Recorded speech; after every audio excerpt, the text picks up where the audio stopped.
primero vamos a partir con un ejemplo. Aquí dice, básicamente considera una variable aleatoria que representa el tiempo de espera de un tren.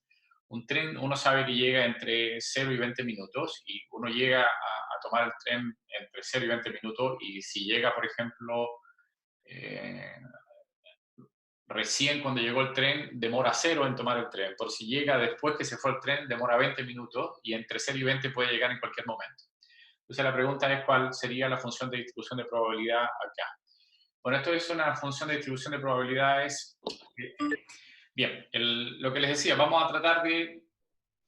Tenemos un problema, el problema es este, que el tiempo de espera del tren, esto es una distribución uniforme, evidentemente 1 partido por 20 si el intervalo se encuentra entre 0 y 20, y 0 en todos los demás casos. Es una función de distribución uniforme precisamente porque yo puedo caer en cualquier tiempo entre 0 y 20, es decir, por eso es distribución. Entonces, hay una función de distribución acumulada desde 0 en particular hasta cierto valor de x que se calcula usando una integral. Esta parte yo creo que ustedes la deben haberlo visto en estadística de alguna manera, solamente estoy ejemplificando porque lo voy a ocupar después, en principio. Por eso es que estoy haciendo un par de ejemplos más o menos sencillos. Ok, esta es la función de distribución acumulada que calcula la probabilidad de 0 hasta x, es decir, las probabilidades de que el tiempo llegue sean menores que x, o sea, el tiempo de espera del tren sea menor que x. Uno puede preguntarse entonces, ya que tengo estas dos herramientas, que es la función de distribución y tengo la función de distribución acumulada, o Cumulative Distribution Function en inglés, ¿cuál sería la probabilidad de que el tren demore entre 15 a 20 minutos? Ese es mi cálculo. Bueno, si yo tengo esta probabilidad, lo que puedo hacer es calcular simplemente la probabilidad, esta recta, digamos, ¿no? Es decir, la probabilidad de que la x se encuentre entre 15 y 20 es igual a la probabilidad acumulada hasta 20 menos la probabilidad acumulada a 15, es decir, 0,25. A ver, nuestra intención, yo sé que esto es elemental, nuestra intención, ¿cómo hacemos esto con R en principio? Bueno, en general, con R podemos trabajar con este comando que está acá. Si ustedes ya tienen R, yo voy ahora a salirme de esta presentación y voy a entrar a R, para que lo podamos calcular directamente en R, para dar algunos ejemplos de cómo funciona precisamente estos comandos en R. Okay. Nuestra idea ahora entonces es construir una función acumulada para el caso del tiempo de espera del tren. Entonces, hacemos una función de usuario. Nosotros mismos construimos una función de usuario y le vamos a llamar CDF. Esa no es una función de R, le llamamos CDF. Y escribimos function, porque ese es el comando que vamos a ocupar para hacer funciones. Y dentro, la variable x, que es el argumento. Abrimos dos corchetes, partimos para adentro entre ese corchete que está acá, que estoy indicando acá con este corchete, aquí escribimos lo que va a ser nuestra función de acumulada de distribución. Básicamente ya lo habíamos calculado, es 1 partido por 20 por x. Entonces eso es lo que vamos a hacer, pero con una condición, ¿no? Y eso lo hacemos con R, if else. Disculpen.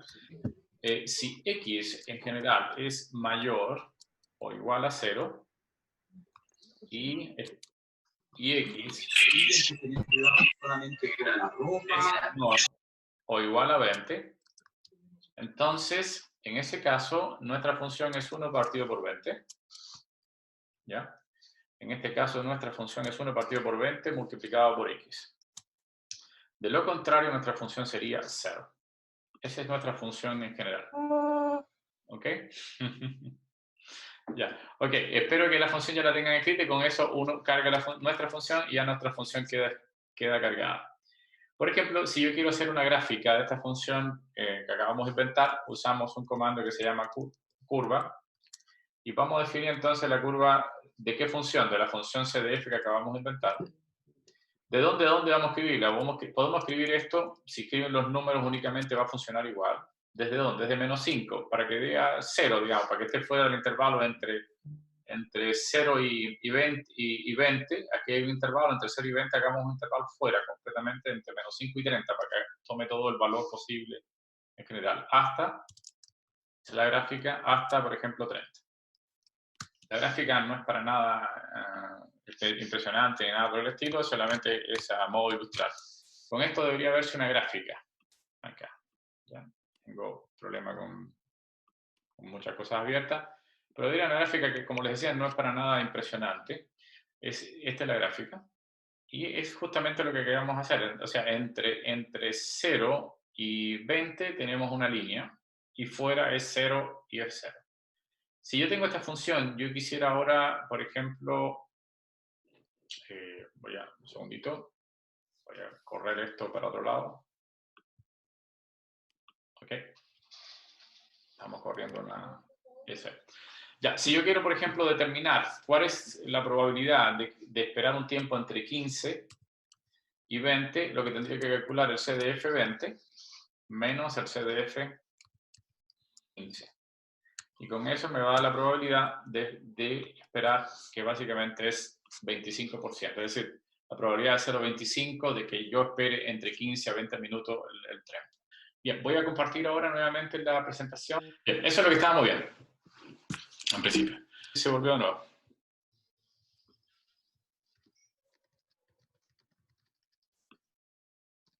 Ok. Bien, entonces, como le decía, R tiene una serie de funciones. Vamos a escribirlo así, a ver si funciona. R tiene una serie de funciones incorporadas de distribución, que se llaman las funciones beta, binomial, cachí, etc. Aquí son algunas de ellas, solo por nombrar algunas. También otras funciones de distribuciones de test tipo chi-square, Wilcox, feature. O sea, hay una serie de funciones que están ya incorporadas en R y que uno puede ocupar. Nosotros en la clase de hoy vamos a ocupar fundamentalmente la normal, pero también podemos ocupar otras más en el futuro, en general. Entonces, ¿cómo R ocupa esto? Básicamente haciendo, por ejemplo, la función se llama la normal. Si uno no aclara, la normal tiene dos parámetros que son el valor medio y la desviación estándar. Si uno no aclara esos parámetros, R lo va a tomar como que está estandarizado, es decir, el valor medio va a ser 0 y la desviación estándar va a ser 1. Ahora, R lo que hace es utiliza una serie de prefijos. Si uno coloca un prefijo D, lo que va a obtener es el valor de la densidad de la función. Es decir, uno evalúa el valor de la densidad, coloca, por ejemplo, 0 y va a ver la altura que va a tener la función, es decir, la curva de la función.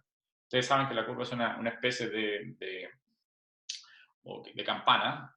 La normal es una especie de campana. Ahora vamos a dibujarla con R, así que no se preocupen. Toda esta cosa vamos a hacerlo ahora, en este instante. Solamente tengo que explicarle los prefijos antes de empezar a trabajar.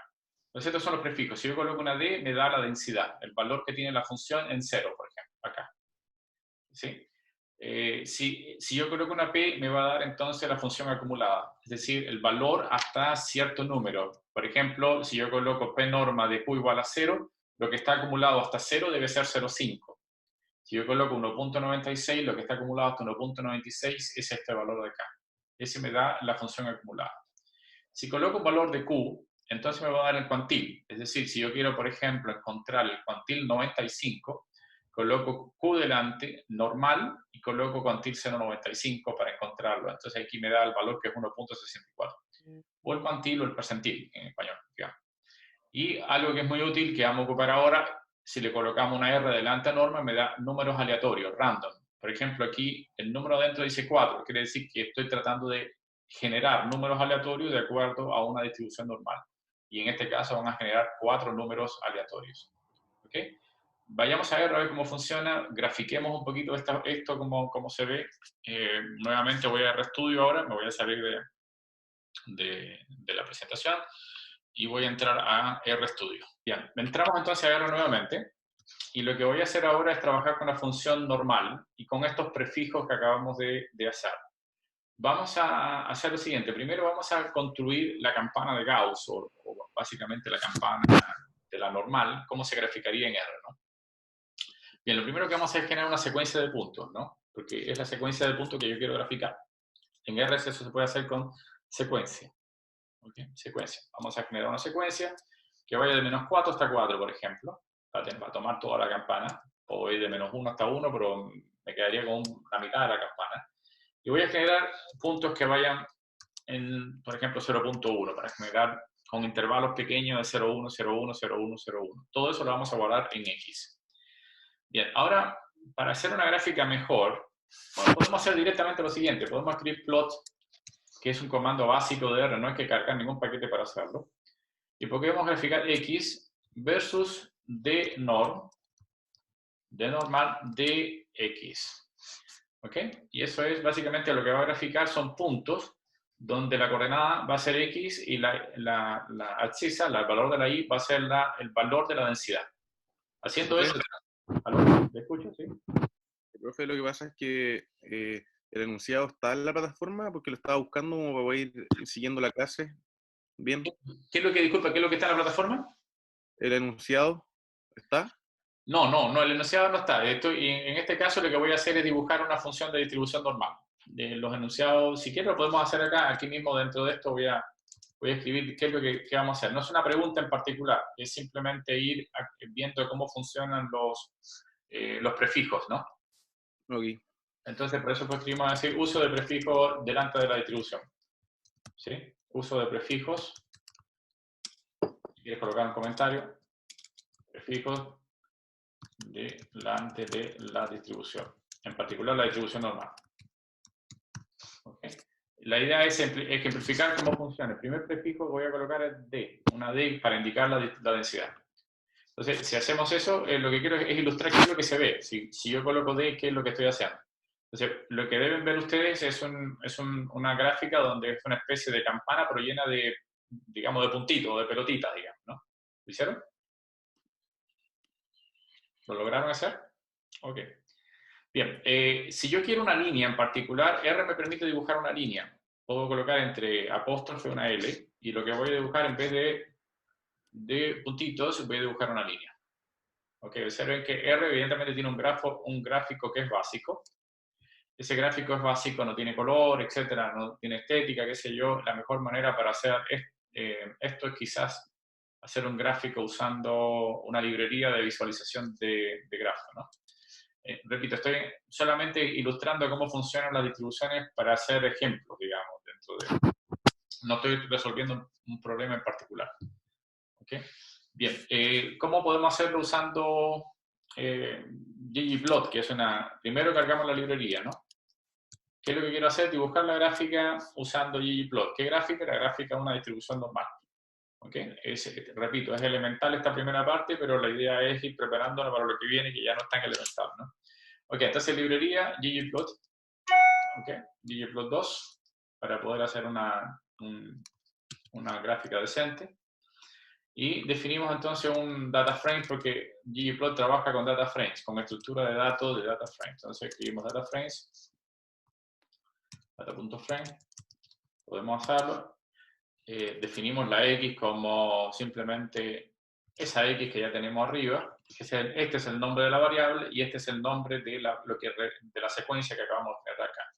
Y definimos una I que va a ser simplemente nuestra dnorm, es decir, los valores que tiene la función de distribución evaluados en X. Y con eso generamos una base de datos. Si uno hace, por ejemplo, head, lo que va a tener es datos, no es la costumbre de colocar datos, es de F. Lo que va a obtener es que es lo siguiente, el valor de X de la secuencia y el valor respectivo que tiene la función de distribución o la densidad de distribución.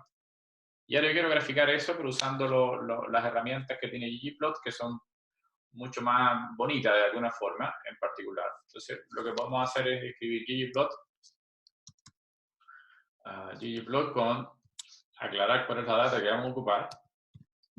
Dentro del mismo ggplot vamos a escribir la aesthetics. Vamos a escribir la aesthetic, donde x va a ser igual a x, nuestra variable, y la y va a ser igual a y, porque así le llamamos las variables, ¿no? Es decir, nuestras variables se llaman x y se llaman y, por eso es trivial eso que está ahí, ¿no? Y vamos a hacer no sé, vamos a colocar, a generar ahora puntos, digamos, vamos a generar puntos. Entonces tenemos puntos, point, esa es la forma de generar puntos. Y voy a dejar simplemente dentro de los puntos, voy a escribir, por ejemplo, solamente el color. ¿Por qué no coloco nada dentro de los puntos? Porque en principio ya coloqué la aesthetic, la incluí dentro del comando ggplot. O sea, dentro de ggplot, que es lo primero que uno escribe, podría haber escrito solamente df. Y después esta aesthetic, colocarla dentro de point. En este caso vamos a dejarlo al revés, vamos a dejarlo acá y dejar point vacío, y aquí solamente voy a escribir el color que quiero ponerle a los puntos. Por ejemplo, si le colocamos red, tal cual así. Nada más, rojos. Ya, haciendo esto lo que vamos a tener es una serie de puntos, nada más, que básicamente va a ser los puntos de, cuando se vea, esos puntos que están ahí, pero tracemos una línea encima de los puntos. Y eso se le podemos agregar usando adicionalmente le agregamos otra cosa más que se llama GetOnline.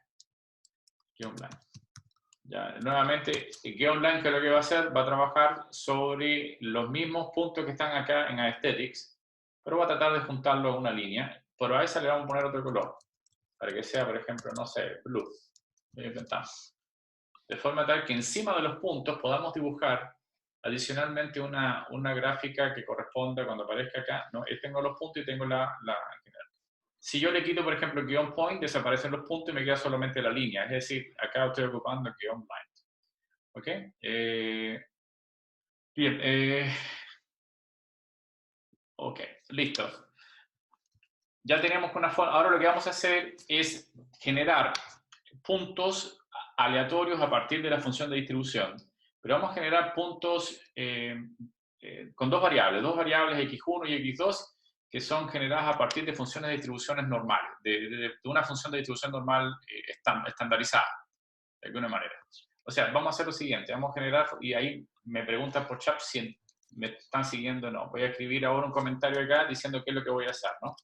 Voy a generar, voy a generar valores aleatorios, de acuerdo a la distribución normal. Normal estandarizada, ¿no? La distribución normal estándar. Estándar significa que su valor medio es 0 y su desviación estándar es 1. Ok, nuevamente para poder dibujar, vamos a hacer lo siguiente. Vamos a trabajar nuevamente, definamos un data frames, no importa que usemos el mismo DF, data frames. Pero ahora la variable, generamos una variable x1, llamémoslo así, ese es el nombre de mi variable. Pero voy a generar 2000 valores. Para hacerlo un poquito mejor, generemos 2000 valores aleatorios. El prefijo que debo ocupar es R. Colocamos R delante y escribimos la palabra norm. R norm.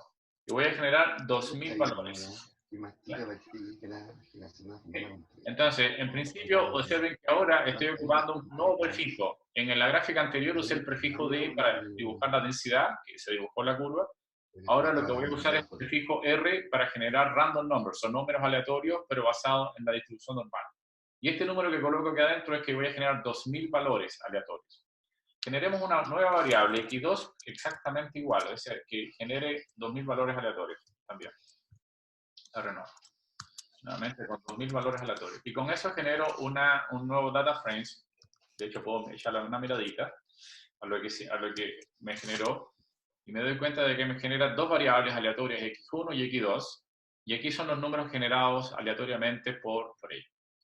Vamos a hacer lo siguiente, vamos a graficar estos puntos como si fuesen coordenadas, de forma de que los puntos, esto sea el diagrama de dispersión, los puntos queden en un diagrama x1 contra x2, y eso es lo que quiero hacer. Y lo que vamos a hacer es hacer un ggplot nuevamente, lo mismo, el mismo gráfico, pero en este caso con el nuevo data frame, es decir, no hay que hacer mucho. De nuevo, la aesthetic en este caso va a ser x va a ser a mi nueva variable x1 y la y va a ser mi nueva variable x2. ¿Okay? Y lo que voy a generar con esas variables es un diagrama de puntos, guión point. Diagrama de puntos. Guión points, no, me equivoqué, disculpen, es una rayita acá lo que hay que colocar, guión point.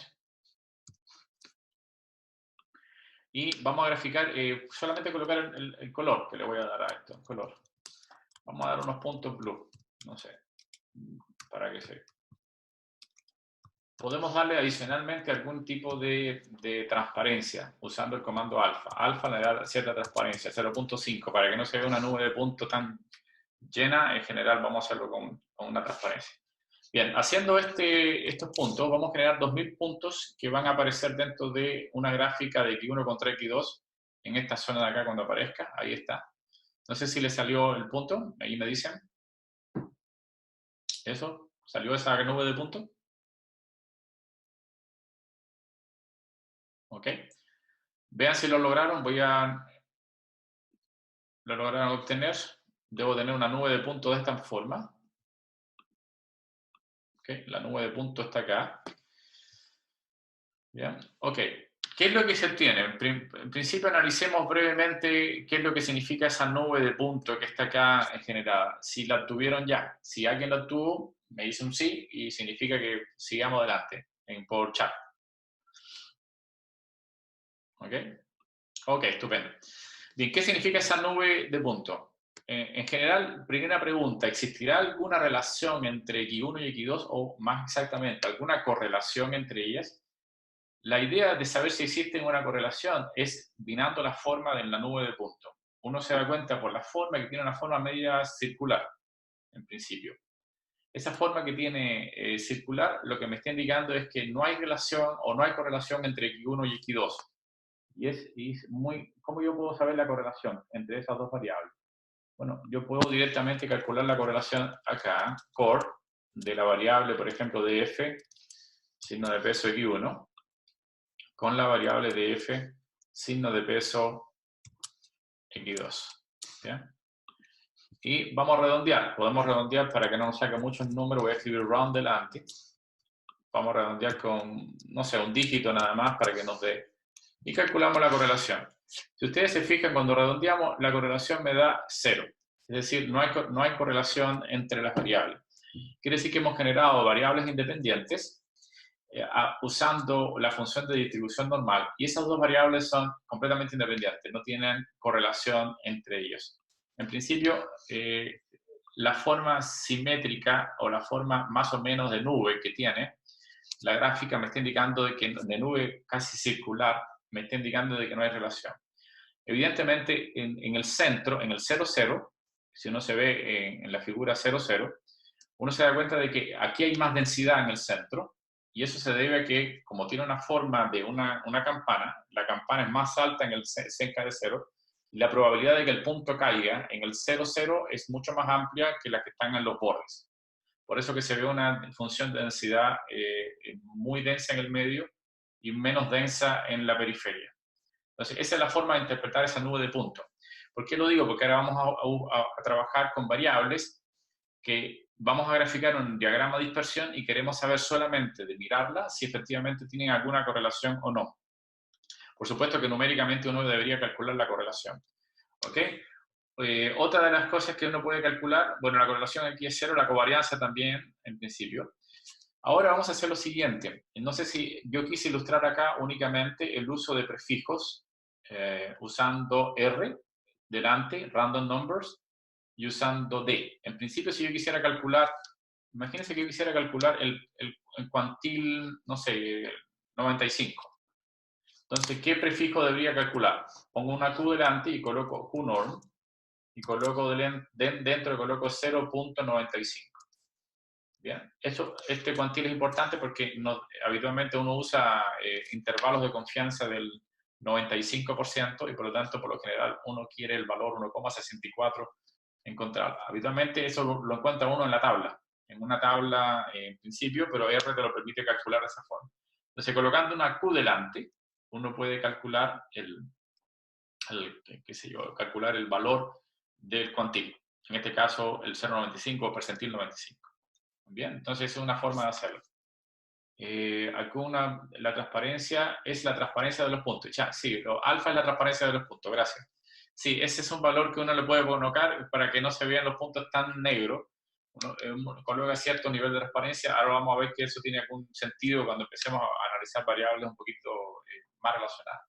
Bien, ahora vamos a hacer algo lo siguiente. Vamos nuevamente a pasar ahora a la presentación. Y lo que estábamos haciendo hasta el momento es usando justamente los prefijos.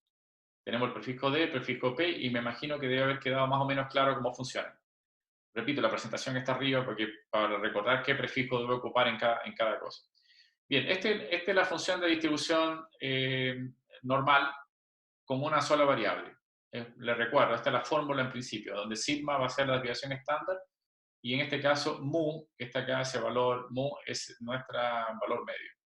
Y lo que hicimos fue generar 200 valores que se vería así, digamos. Nosotros le pusimos color, pero más o menos debería verse así. ¿Okay? Eso fue lo que acabamos de hacer. Lo que les decía es que debería verse una especie de círculo alrededor de él, lo que indica que las variables son independientes. Entonces ustedes pueden ya identificar variables independientes por la forma circular del diagrama de dispersión. Esto se llama diagrama de dispersión. Es decir, ya hemos mezclado qué son las variables independientes, cómo se grafican dos variables independientes, cómo se generan variables o valores a partir de la función de distribución normal. Sigamos adelante. Repaso un poquito, muy brevemente. Aquí voy a ser más rápido todavía. Yo sé que soy rápido, sorry, cualquier cosa me escribe, pero vamos a repasar dos cosas que ustedes deben tener muy claras, que son el valor medio. Aquí tenemos el valor medio o valor esperado, o esperanza matemática, son distintas formas de decir lo mismo. ¿Ok? Entonces, tengo el valor medio de una función, de una variable continua, se calcula entre menos infinito e infinito, y este es el valor esperado o valor medio, o esperanza matemática también se dice, de una función de distribución discreta. Imagínense, por ejemplo, si esto fuese un dado. Los valores x serían ¿quién? 1, 2, 3, 4, 5 y 6. Y las probabilidades de que x sea igual a 1 es un sexto, un sexto y un sexto, y por eso puedo calcular la función de distribución. Ejemplifiquemos de arriba, que es la variable continua, usando el tiempo del tren, de llegada del tren.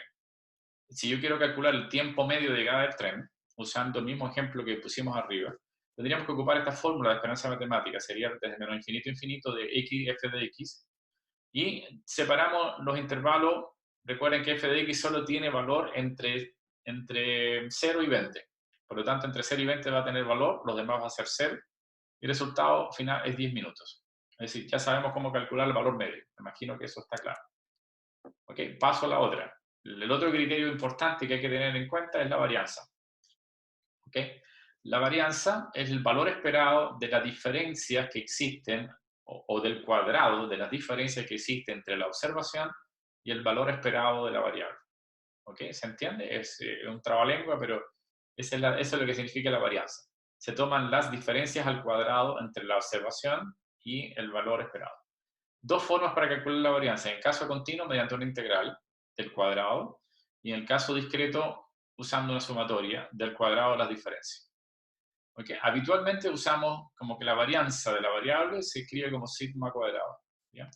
Por ejemplo, en este caso, que yo tengo mi función de distribución, en el caso del tren, esta es mi función de distribución, uniforme, donde el valor esperado acabamos recién de calcular lo que es igual a 10. ¿Cómo calculamos la varianza? Bueno, podemos colocarla dentro de la integral, así de esta manera. Hay que resolver una integral nuevamente, todos los integrales de esto van a ser 0, salvo de 0 a 20. Resolvemos el que nos da, dice que la varianza es 5.77 minutos. Creo que no hay problema en eso, creo que estamos ok, ¿no? ¿Bien? Con lo que es esperanza matemática y lo que es la varianza, para una variable. Nuestro objetivo ahora, otra de las fórmulas importantes antes de seguir, esta es una forma muy útil. ¿Bien? La fórmula que hay, en vez de calcular la varianza usando el valor esperado de la diferencia al cuadrado, puedo escribir la varianza como la esperanza de x al cuadrado menos el cuadrado de la esperanza. ¿Ok?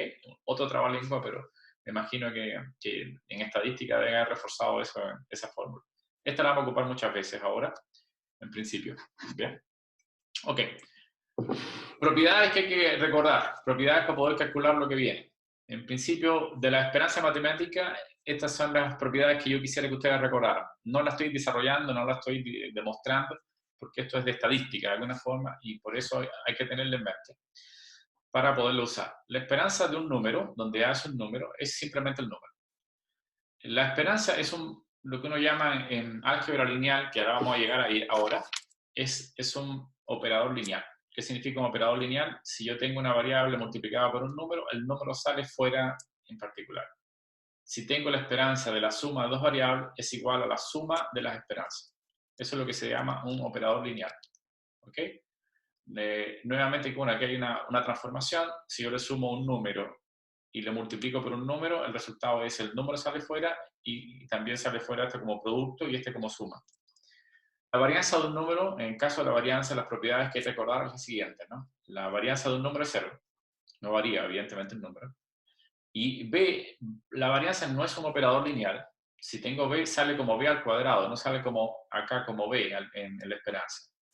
Y cuando tengo una transformación como esta, la varianza de este número va a ser 0 y b sale como b al cuadrado. Ok, esas son prácticamente todo lo que necesito de lo que es esperanza matemática y varianza en el caso de una variable. Supongamos ahora que tengo el caso de dos variables, que es lo que viene ahora. Tenemos dos variables aleatorias x e y, y yo quiero calcular la covarianza que existe entre ellas. Defino la covarianza como de dos variables, defino la covarianza como el valor esperado del producto de las diferencias de cada una de las variables respecto a su valor esperado. Esa es la forma de calcular la covarianza. ¿Okay? Se parece un poco a la varianza, pero en este caso son dos variables distintas. Acá definimos distintos, esto es una definición de básicamente ponerle el número, o sea, ponerle nombre a las cosas. La esperanza de x es mu x, la esperanza de y es mu y, esos son nombres que le vamos a poner o definiciones. La varianza de x le llamamos sigma x, sigma cuadrado en este caso, y la varianza de y sigma y al cuadrado. Ahora, nosotros en vez de usar dos variables por separado, x e y, nos gustaría definir un vector en forma de columna. Estamos entrando en álgebra lineal. Y porque ahora vamos a emplearla para poder resolver lo que viene ahora. Entonces, si yo quiero calcular el valor esperado de un vector, donde arriba tengo una variable y abajo otra variable, entonces, en principio, tengo que calcular el valor esperado de cada uno de los componentes del vector. Entonces, me queda mu x y mu y definido de esta forma. Si quiero calcular la covarianza de un vector, se fabrica una matriz donde aquí tengo covarianza de x consigo misma, pero la covarianza de x consigo misma, si uno reemplaza aquí, básicamente la y por la x, tengo nuevamente el cuadrado, quiere decir que es lo mismo que la varianza. Quiere decir que la covarianza de x con x es lo mismo que la varianza y por eso se escribe así. La covarianza se escribe de esta forma y, por lo tanto, la covarianza de un vector se escribe de esta manera. Si el vector tuviese muchas variables, por ejemplo, p variables, yo tendría una matriz de p por p. ¿Se entiende eso? Si yo tengo dos variables, tengo una matriz de 2 por 2. Si tengo tres variables en el vector, una matriz de 3 por 3. Eso es lo que se llama la matriz de covarianza. En estadística, la matriz de covarianza es lo que tiene toda la información que requiero de las variables aleatorias. Ok, dado esto que ya definimos en la matriz de covarianza, definimos las propiedades, en principio, que tiene la covarianza. La covarianza es simétrica, es decir, la covarianza de x con y es lo mismo que la covarianza de y con x. La covarianza de x con x es lo mismo que la varianza. Acá, si yo tengo una transformación en cada una de las variables, puedo sacar cada una de ellas como a y c. La covarianza se puede escribir, y esta es una fórmula muy útil, como la esperanza del producto de las dos variables menos el producto de las esperanzas. Una cosa importante, si x y y son independientes, entonces la esperanza del producto es igual al producto de las esperanzas. Y por lo tanto, esta covarianza va a ser 0. En el caso matemático, en el caso numérico, discreto, uno lo puede calcular así, este es esperanza. Evidentemente, todo lo que le estoy diciendo ahora lo voy a calcular en R, porque no vamos a necesitar de calcularlo manualmente. Esa es la gracia de R, que todo esto que está acá ahora yo lo voy a calcular de manera con R. Pero es importante recordar las propiedades. Y ahora voy a hablar mucho de la matriz de covarianza, que es el elemento número 1 nuestro para poder seguir avanzando en el análisis de datos. Necesitamos la covarianza de los datos. Ok. Bien, una de las cosas importantes es que si las variables x y y son independientes, la covarianza es 0. Básicamente, ¿por qué? Porque la esperanza del producto es igual al producto de las esperanzas. Por lo tanto, se anularía la covarianza. Entonces, ¿cómo yo puedo saber si dos variables son independientes? Calculo la covarianza. La covarianza es 0, ya es un indicador, no es suficiente, pero ya es una condición necesaria para ser independientes las variables. Es decir, si dos variables son independientes, entonces su covarianza es 0. Ese es un teorema importante. Si yo quiero calcular la varianza de la suma, entonces la varianza de la suma de dos variables va a ser la varianza de cada una de ellas más el duplo de la covarianza de las dos. Si son independientes, la covarianza es 0 y por lo tanto la varianza de dos variables independientes se suman. ¿Ok? La forma de calcular esta covarianza usando, o estos valores estrictamente hablando, es usando una integral en el caso continuo y usando una doble suma en el caso discreto. Bien, habiendo dicho todo esto, ese es el background que uno requiere para definir una nueva función, que es la que vamos a ocupar en R, que es lo que se llama, lo voy a presentar ahora, la función normal multivariada. Multivariada, en principio. Es decir, recuerden que antes teníamos una función normal de una sola x. Ahora, esa x que está presente acá es un vector. Ese es un vector. Y por lo tanto, esto que está acá es un vector, este t que está acá es una transpuesta. Y recuerden que si la función de distribución de una variable se dividía por sigma. Acá, en vez de dividir, tengo una matriz elevado a la menos 1 que significa la inversa. ¿Ok? Entonces, la varianza de x es simplemente sigma. ¿Qué cosa es sigma? Esta cosa que, donde, recuerden, x es la variable que es un vector. Por lo tanto, esto es una función que tiene una matriz. En principio, aquí hay una matriz y estos son vectores. Y esa x son distintas variables aleatorias, puede ser x1, x2, x3, x4, distintas. Y esto es lo que se denomina función de distribución normal multivariada. Ok, la forma genérica de escribir esto es que si yo tengo una función de distribución p-dimensional, es decir, donde mis vectores son x1 hasta xp. A ver, ¿por qué XP? Porque básicamente cuando ustedes analizan la tabla de datos, ustedes tienen en la columna de arriba, que son las variables, tienen P variables. Y hacia abajo vienen todas las observaciones, en principio. Pero yo quiero generar una función de distribución normal para P variables, en principio. Y eso es lo que vamos a hacer. Ok, esa fue toda la introducción más o menos teórica. Vayamos a R, a ver cómo podemos cargar la función de distribución normal multivariada y trabajemos con ella. Esa es la idea para seguir. Ok, voy a salirme entonces de esta presentación y voy a ir a compartir con ustedes RStudio y en ella vamos a trabajar entonces ahora. Okay. Se supone que estamos acá y ya ahora vamos a utilizar una función de distribución multivariada. Para hacer eso, R no tiene incorporado un comando básico. Es decir, ahora lo que tenemos que hacer es cargar un paquete de programa. ¿Sí? Vamos a ver. Pregunta para ustedes, chicos. ¿Me están siguiendo? Yo sé que es una lata y todo esto que estamos hablando ahora, porque es muy teórico, pero ahora no va a ser tan teórico, ahora vamos a calcular cosas, ¿no? ¿Ok? Tenemos que ir a RStudio. Se supone que se ve ahora RStudio. Lo primero es cargar un paquete de programa. Si no lo tienen, les aconsejo cargarlo. Primero vamos a cargar. Entonces, al package y vamos a cargar un paquete de programa. ¿Sí? Que se denomina, ahora lo voy a escribir de esta forma, que se llama MB, que es multivariada, T-norm. Eso me permite cargar. Ese paquete lo único que hace es cargar la función de distribución que acabamos de mostrarle, con la matriz, etcétera, en principio. ¿Ok? Entonces, instalemos ese paquete. Yo no lo voy a instalar, lo voy a comentar porque ya yo lo instalé. Lo comento porque si no lo tienen ustedes, se carga muy rápidamente porque tiene una sola función en esencia, que es la función de distribución multivariada. ¿Okay? Hagamos lo siguiente ahora, en principio, yo voy a generar valores aleatorios ahora a partir de la función, lo mismo que hicimos con la función normal univaluada. Ahora vamos a generar valores aleatorios de x1 y x2, pero usando la función de distribución multivariada, esa función con la matriz adentro, etcétera, etcétera. Y la idea es, para generar los mismos números aleatorios, cada uno en su computador, vamos a escribir este comando que se llama setSeed. El único objetivo de ese comando es que todo ponga, aquí setSeed es una semilla. Coloca la semilla para generar números aleatorios. Todos saben que el computador, en principio, no es aleatorio lo que hace, sino que es una cosa secuencial. Por lo tanto, lo que hace es un simulador de números aleatorios que hay que pasarle una semilla inicial a partir del cual empieza a generar a partir del reloj del computador. Empieza a generar números aleatorios. Entonces, todos escribamos 1, 2, 3. El número acá es el número que se nos ocurre. Pero la gracia es que todos tenemos que tener el mismo número para que cuando se generen los números aleatorios que vienen ahora, todos tengamos los mismos. Y podamos comparar ejercicios uno con otro. ¿Ok? Entonces, setSeed sirve para generar números aleatorios y que todos los resultados sean los mismos para todos nosotros en particular. ¿Ok?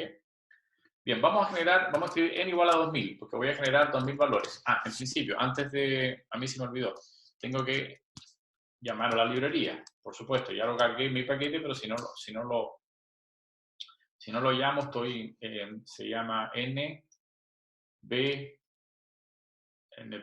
creo que se llama así, no estoy seguro, NBT norm. Va, ¿lo tengo o no lo tengo? Qué raro. Es muy raro que no tenga el valor. Sí. npt norm. ¿Ya? Con eso generamos la librería. Hay algo extraño acá. Ah, por supuesto que no es n, por Dios, es m. mbtron, ya. Multivariada normal. Ok, entonces, set seed inicial y vamos a generar 2000 valores aleatorios para la función. ¿Cómo defino mi función? Mi función requiere una matriz. Vamos a definir, y ahora explico qué significa esto, esa matriz, ¿no? Coloquemos una letrita rho de griega, básicamente. Y esa letrita griega la voy a llamar de 0.8, por ejemplo. Voy a generar un vector mu, que es el valor medio. Y el valor medio tiene que ser un vector, y voy a generar dos variables nada más, 0,0. O sea, para colocar lo que vamos a hacer acá, voy a colocar un comentario arriba que indica lo que vamos a hacer es generar valores aleatorios para dos variables o para un vector de dos variables a partir de una distribución normal. Distribución normal multivariada. Esto es lo que vamos a hacer. Vamos a crear números aleatorios, pero ahora con una función de distribución normal multivariada. Y en principio voy a hacer una de dimensión 2, es decir, dos variables, un vector con dos variables, para no hacerlo demasiado grande. Ok, también podría haber generado para cualquier número de variables en principio, pero hagámoslo para dos nada más. Bueno, para esto, ¿cuáles son los parámetros que requiere la función de distribución? Primero requiere un vector de valores medios, que se llama mu. Y después requiere una matriz que es la matriz de covarianza. Entonces definamos la matriz de covarianza. Voy a escribir en general. La matriz de covarianza, ¿cómo se define en la matriz de covarianza o una matriz en R? La matriz de covarianza llamémosle sigma o sig, ¿sí? Y vamos a definir una matriz de covarianza de la siguiente forma, escribiendo matrix, ¿ya? Entonces, ahora les explico cómo se genera la matriz. C1, ahora vamos a colocar el rho que queríamos colocar, rho, vamos a colocar rho. Voy a explicar ahora cómo se generó esta matriz, porque es importante que ustedes sepan generar matrices. Y en row. Voy a demorarme también generando matrices ahora en algún momento. Ok, observen lo que ocurrió. Voy a usar un comando que se llama matriz. Aquí le voy a colocar los números que yo quiero que esté dentro de la matriz. Cada vez que coloco C dentro de R va a tomar esto como una lista de números. Pero yo le voy a pedir que sean en número de filas sea igual a 2, para que me dé una matriz de 2 por 2, en principio. Entonces, cargando esto, si yo llamo a sigma, me va a dar este resultado. Entonces, este va a ser la matriz. Entonces, el rho que escribimos aquí está, 0,8 y 0,8, ese es el rho que estoy colocando. Y aquí va a ser 1 y 1. Recuerden que esto es una matriz de covarianza. ¿Qué significa una matriz de covarianza? Que aquí está la covarianza de X con X, o de X1 con X1. Aquí está la covarianza de X1 con X2. Aquí está la covarianza de X2 con X1. Y aquí está la covarianza de X2 con X2. Por eso se generó una matriz de 2 por 2. Si fuese una matriz de 3 por 3, entonces tendríamos que 3 variables y lo demás sería lo mismo. ¿Por qué puse 1 acá? Porque la varianza o la covarianza de X consigo mismo es 1. La varianza, recuerden que estamos generando variables aleatorias y las covarianzas, esto yo lo puedo modificar evidentemente, pero estoy pidiendo que la varianza de 1 consigo mismo sea 1. Está normalizado. Y las covarianzas sean 0,8 en principio. ¿Okay? Entonces, para poder definir una matriz, como le decía, una función de distribución multivariada, necesito definir sigma y necesito definir mu. Ya definimos sigma. Y ahora hacemos el llamado. Llamémosle, por ejemplo, no sé, número NR, que significa números aleatorios. Y colocamos el R, que es el prefijo R de random. Y ahora la única diferencia es que en vez de llamar a norm, vamos a llamar a MB o multivariate norm. Multivariate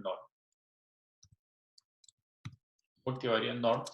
Y voy a generar ahora n valores, que son 2000, ¿bien? Pero los parámetros que te tengo que pasar a la función de distribución van a ser mu, que es el valor medio, y sigma, que es mi matriz de covarianza. ¿Ok? Haciendo esto se va a generar 2000 números, pero que se van a guardar en NR y que sean generados aleatoriamente a partir de la función normal multivariable. Pregunta para ustedes, ¿me están siguiendo? ¿Sí o no? ¿Lograron generar esta función o no? Ok, muy bien, estupendo. ¿Qué es lo que voy a hacer con esto ahora? Graficarlos, a ver qué se ve. O sea, vamos a lanzar una nube de puntos ahora, pero ahora son dos variables. O sea, si uno quiere ver lo que está ahí, vamos a un head NR. ¿Qué es lo que salió? Salió básicamente una matriz, porque NR es una matriz, no es un data frames. ¿Ok? Si escribimos class de NR, me va a decir que es una matriz. Se generó una matriz de números. Lo que pasa es que cuando coloqué head solamente me va a dar 6 números hacia abajo, pero en principio debería ser, ¿cuáles son las dimensiones de NR? Son 2000 filas por 2 columnas. Es una matriz de 2 filas, o sea, de 2 columnas por 2000 filas hacia abajo. Es una matriz en principio, ¿no? Lo que genera la función. Ok, vamos, ¿qué tal usar un comando simple de R? Básico, antes de hacer un comando tipo ggplot, escribamos plot nada más. NR y voy a colocar aquí la primera columna versus la segunda columna. Que sería algo así como esto. Versus la segunda columna. O sea, algo muy simple. Observen la forma en que trabajar. Recuerden que NR es una matriz de dimensión 2000 por 2. Si yo coloco las matrices para, digamos, localizar un número en particular, debo colocarlo entre corchetes. Si no coloco nada aquí delante de la coma, significa toma todas las filas hacia abajo. Si yo fijo el 1, estoy indicando que estoy tomando la fila 1. Lo mismo pasa aquí, digamos, aquí estoy tomando todas las filas, pero fijando la fila 2. Y cuando ploteo, debe verse una nube de puntos no tan bonita, pero una nube de punto negra, digamos, así como esta que está aquí. ¿Bien? Bien, es una nube de puntos que está como con forma de una elipse, en vez de una forma circular, tiene una forma de una elipse. Ahora vamos a distinguir bien esto, pero antes de hacerlo, hagamos una mejor gráfica. O sea, definamos una mejor gráfica usando lo siguiente, ¿no? Vamos a simplemente definir un nuevo data frames. Llamémosle data frames así, digamos, ¿no? Deje data frames.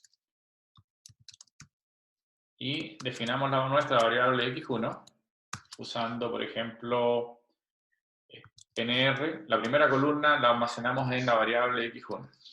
Y esto lo estoy haciendo para hacer una mejor gráfica, nada más que eso. X2, voy a tomar NR, es corchete. Voy a dejar todas las filas y con eso genero ahora un data frames. Ahora si hago head, de F es este, pero deje el que acabo de definir ahora. Ya, me va a dar nuevamente X1 y X2, dos variables X1 y X2, porque así la nombramos, para hacer los data frames, pero deje ahora sí es un data frames. ¿Para qué requiere un data frame? Porque ahora voy a usar ggplot, que utiliza data frames para hacer las gráficas. Entonces, a partir de acá, lo que hacemos simplemente ahora es hacer ggplot, lo mismo que hacíamos antes, digamos, ¿no? ¿Ok? Digamos ggplot, pero con nuestra nueva gráfica. ggplot, coloquemos la estética aquí adentro, x va a ser igual a nuestra x1, coma, y va a ser igual a nuestra x2 en nuestro data frames, en principio. Le voy a agregar ahora puntos, point. Le agrego puntos. Vamos a colocar otro color, un color adentro de los puntos. Cambiemos los colores. Vamos a colocar algo así como dark green. Un nombre cualquiera ya. Para ir cambiando los colores. Y coloquémosle un alfa para transparencia igual a 0.4 para que se vea más transparente.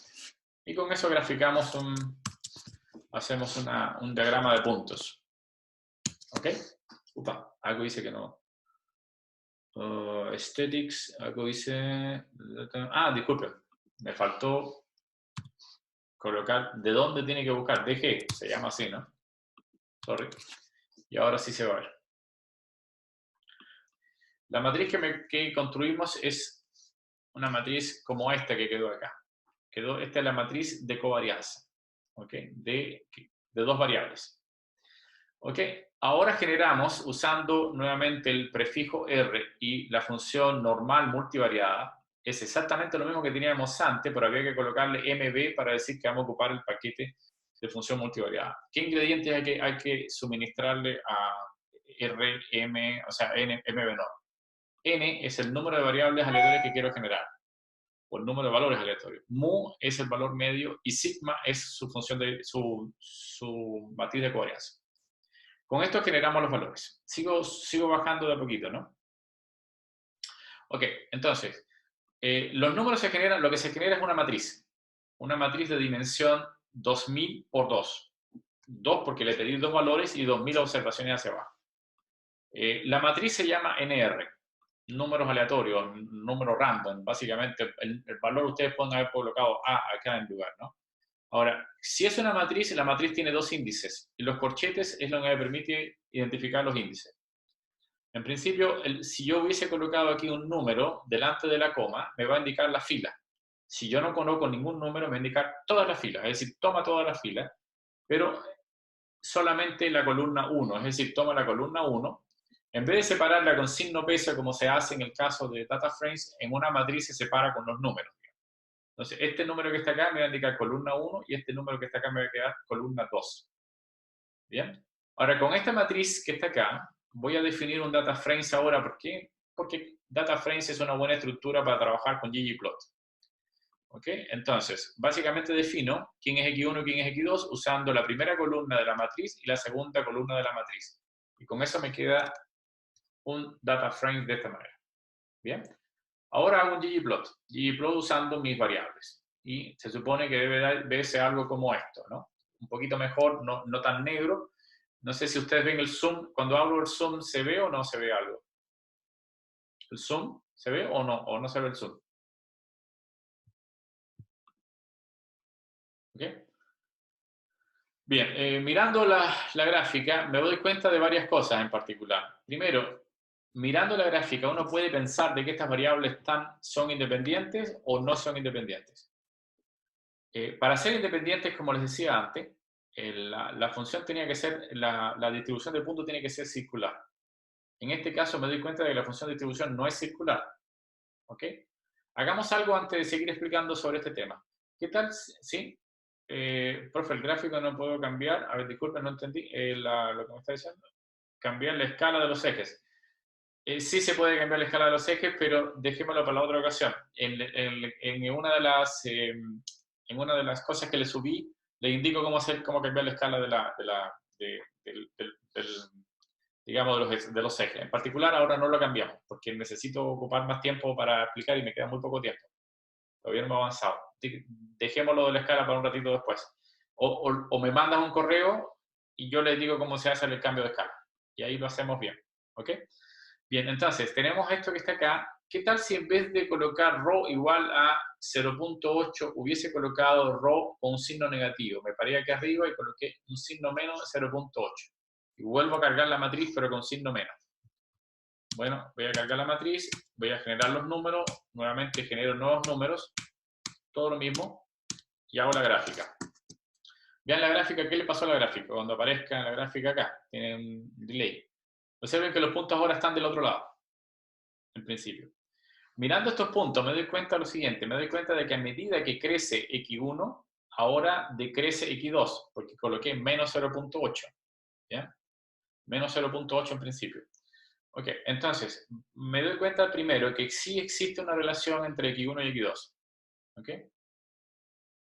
Ok, ¿puedo cambiar los ejes? Sí, lo voy a cambiar después, repito, con un correo cambio los ejes. Ya, repito, pregunta, ¿aquí si existe relación entre las variables? Sí, existe relación entre las variables. No tiene forma circular, tiene forma de una elipse alargada. Depende hacia dónde se alarga la elipse, si para acá o para acá, uno sabe si la correlación es positiva o negativa. Como coloqué ρ igual a menos 0,8, me doy cuenta que la correlación es negativa. Es decir, ρ tiene que ver con la covarianza, justamente, o con la correlación entre las variables. Ese número que está acá, ¿cómo yo puedo calcular la covarianza a partir de observaciones? Bueno, simplemente puedo pedirle que me calcule la covarianza usando un comando que es muy sencillo, que es cop. Puedo calcular la covarianza de quién, de NR, de la matriz NR completa. Le puedo pasar directamente la matriz NR. Y observen que estas son las matrices de covarianza. Hagamos un redondeo para que no se vea con tantos números. Round, puedo redondear la matriz a un solo digital, a un solo decimal. Y obtenemos la matriz de covarianza. Es decir, NR son números aleatorios y a partir de los números aleatorios puedo reconstruir mi matriz de covarianza usando COP. Recuerden que nosotros mismos habíamos inventado la matriz sigma. La matriz sigma tenía 1, 1 y 0,8 y 0,8 con signo negativo en este caso porque cambié error. Pero si yo no tengo la matriz de covarianza, no la invento, simplemente yo tengo la data. A partir de la data me permito simplemente calcular la covarianza directamente, calculo COP de los valores. Es decir, y con eso ya puedo calcular mi matriz sigma o mi matriz de covarianza de mi data. ¿Ok? Hagamos lo siguiente. Antes de proseguir, ¿qué tal si ahora yo no genero números aleatorios, sino que yo tengo datos ya? Por ejemplo, carguemos unos datos que siempre están disponibles. Les pido que ustedes ahora apunten a su digamos, directorio de trabajo, en principio, y carguemos la data de los billetes falsos, digamos, para poder trabajar. Yo voy a colocar mi dirección de trabajo acá y vamos a cargar la data. ¿Cuál es nuestro objetivo ahora? Nuestro objetivo es simplemente calcular la matriz de covarianza. Calcular la matriz de covarianza.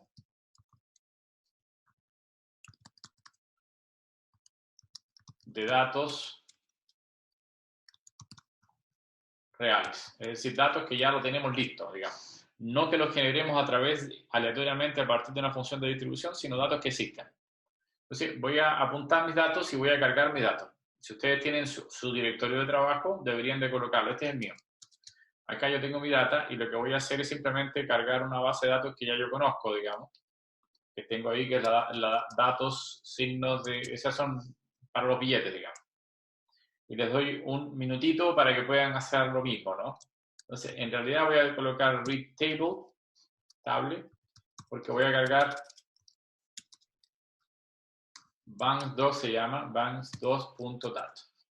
Así que escribirlo con apóstrofe. Banks2.dat. Ya. Entonces, tienen que tener dentro de su directorio de trabajo este base de datos. Si no la tienen, la pueden descargar directamente de arriba, de la de Canvas, que está justamente en el módulo semana 4. O sea, en el módulo semana 4 está esta base de datos que la pueden descargar, pero la teníamos de antes ya. O sea, deben de tenerla ya. ¿Ok? Entonces, si hacemos head de datos, lo que vamos a tener son los datos de los billetes. Si se recuerdan, estos son los billetes falsos. Le faltaba agregarle la etiqueta de verdadero o falso acá, pero esto es básicamente los datos de los billetes verdadero y falso, donde las variables B1, B2 hasta B6 corresponden a la diagonal, el tamaño del billete, etcétera, etcétera.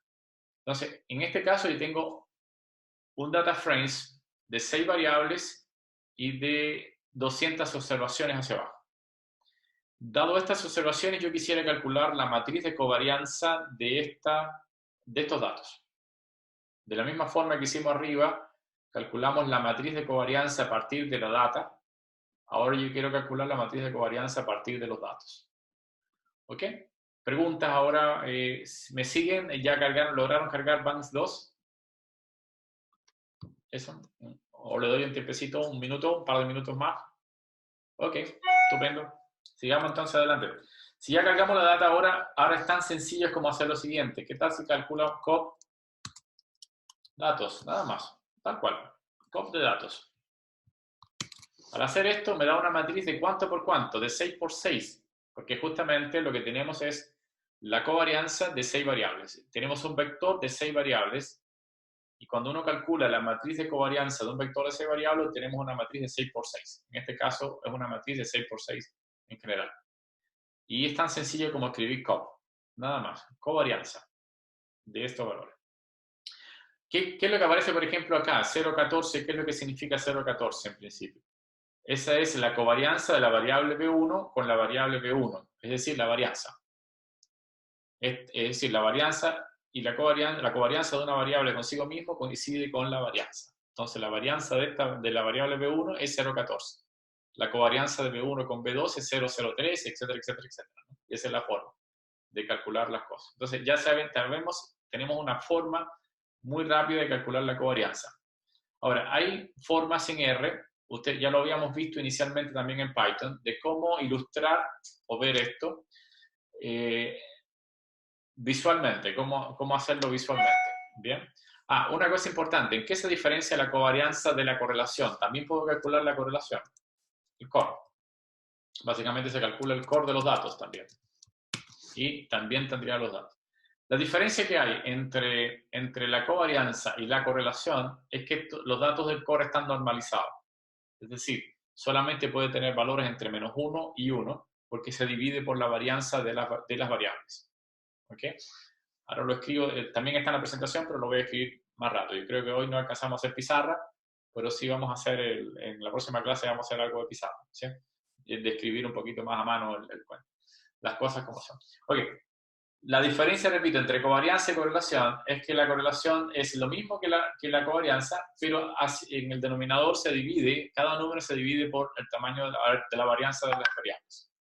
Esto indica que, si ustedes se fijan, la varianza es 1 en el caso de las correlaciones acá, y todos los números están en el caso de la correlación está entre 0 y 1. Entonces, en ocasiones a mí me interesa trabajar con la covarianza y en otras ocasiones con la correlación, pero la información más o menos es la misma. ¿Ok? Bien, lo que vamos a hacer ahora es lo siguiente. Vamos a tratar de hacer un diagrama de esto, de cómo uno puede ver en R, uno puede capturar la imagen de las correlaciones sin tener que ver una tabla de números grandes, solamente mirando por colores.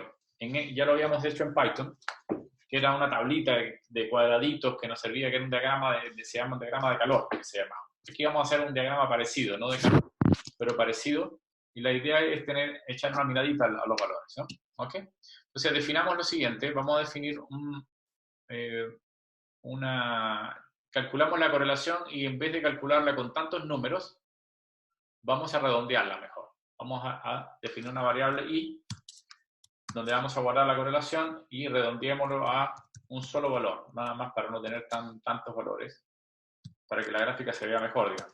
Entonces, lo que hicimos fue calcular la correlación y en vez de tener tantos números, lo redondeamos a un solo decimal.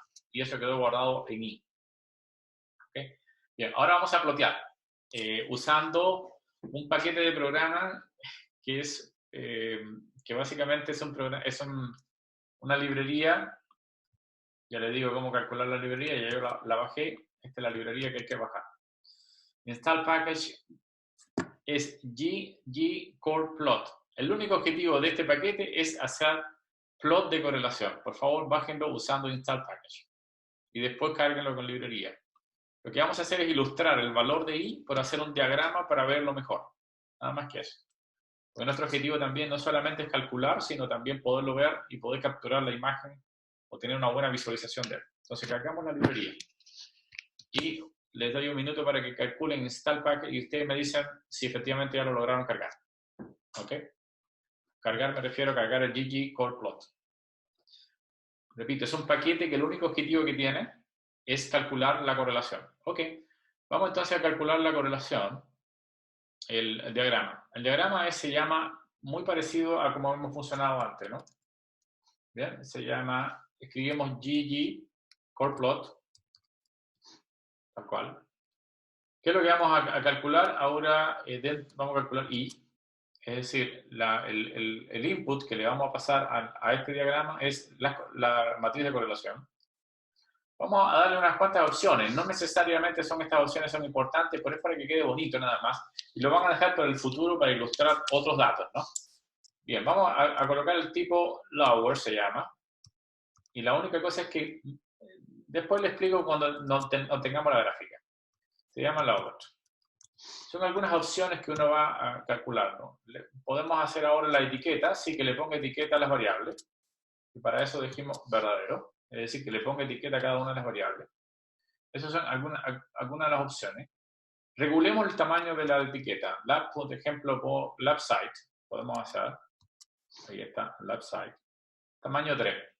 repito, en este caso, tómenlo como opciones que van a dejar y ustedes van a modificar ustedes mismos para ver cuál es el resultado que hacen, ¿no? ¿Ok? Method. Vamos a usar un método, no está bien escrito. Ya, método círculo. Quiere decir que me dibuje círculo mejor que en vez de cuadrado. ¿Ok? También puedo usar cuadrado también. Vamos a usar ahora, por ejemplo, los colores. Y vamos a usar unos colores medio extraños que uno puede ocupar acá dentro de la paleta de colores incluida, que son unos colores, bueno, se llama Tomato 2. Vamos a escribir también white, que use esos colores. Y vamos a colocar un color que se llama Spring Green. También. Spring Green. 3.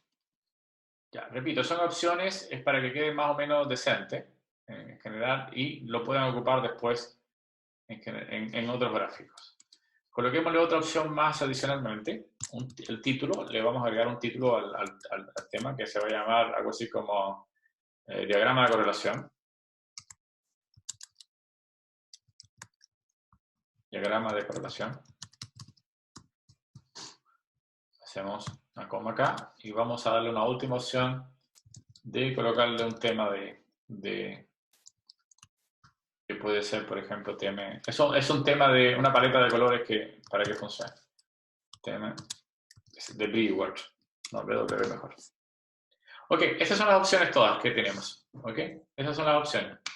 Haciendo esto, se supone hay un problema en una parte, el argumento square, circle, parece que hay algo, square o circle, son los argumentos, yo escribí más circle.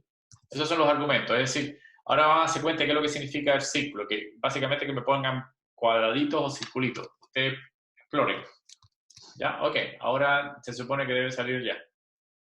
En alguna parte debe salir y lo que es una ilustra sería algo como esto. No sé si se ve el zoom, pero en principio lo que van viendo ustedes es un diagrama que me permite ver digamos, las correlaciones. En rojo serían las negativas, en verde serían las positivas, y está redondeado, por ejemplo, lo que me quiere decir que la correlación que existe, por ejemplo, entre B3 y B2 es de 0,7. Mientras más pequeñita sea la pelotita, menos correlación existe entre las variables. Por ejemplo, entre la variable B5 y la variable B4 hay una correlación de 0,1, lo que significa que es muy poca la correlación. Y mientras más grande es la correlación, evidentemente la pelotita más grande y el color rojo indica negativo, correlación negativa, y el color verde positivo. Es decir, esto es una forma de ver un diagrama de correlación. ¿Ok? Bien, la idea de esto es no tener una tabla de números, sino tener más o menos una figura para poder resolver el problema. Ok, me queda hacer un montón de cosas, pero creo que vamos a cortarlo ahí. En la próxima clase voy a hablar un poquito más de la matriz, de la matriz de correlación, y vamos a calcular los valores y vectores propios de esa matriz. Vamos a entrar en álgebra lineal. ¿Ya? El correo para enviar las dudas es el mío, el mherrera@ingenieros.dd.cl. Lo pueden encontrar directamente en Canvas.